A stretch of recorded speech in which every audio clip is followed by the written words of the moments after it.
欢喜在地新闻，继续来看台北市的果菜批发市场菌株感染案平息了后，卫生局昨暝阁来公布着确诊者去过所在。这位是永利市场的摊商，初9甲初10两天的早起拢有出单，所以紧急封单来消毒。本地是按算要停业到今仔日就好，想袂到周边的摊商 PCR 体检，阁找出一个是阳性，只好全部拢阁做居家隔离，停业到月底。另外，台北市政府嘛来推出着减租、延租、延税、甲优待利息这4项纾困的措施，要来协助着产业渡过难关。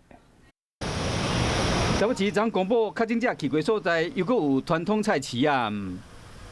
原本应该热闹的永利市场呢，这个时间却是漆黑一片啊，因为北市府公布有摊商确诊，而这里呢，距离曾经进行大规模筛检的虎林市场只有不到1公里的距离。永利市场的店经甲进前，因为附近出现30个确诊者，大规模的采检的虎林街市场变成强烈的对比。因为按号15396，伫7月7到710两天，透早6点到下晡2点，拢伫永利市场排单做生理。台北市政府马上消毒停业到今仔日，验过想要到工。所有的摊贩都到这个仁爱医院去做 PCR 筛检，一位摊商他有阳性，大概加起来快20个人，都全部居家隔离。到7月24号凌晨12点以后，他们才可以解除。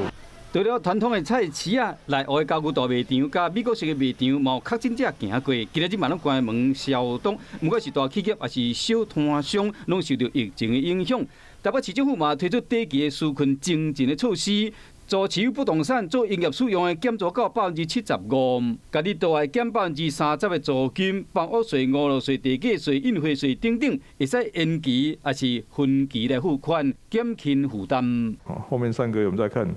实际的这个人流量，你知道哈，在我们反正都有数据嘛，在调整。补助是看书办事，因为对抗疫情是一场长期的抗战。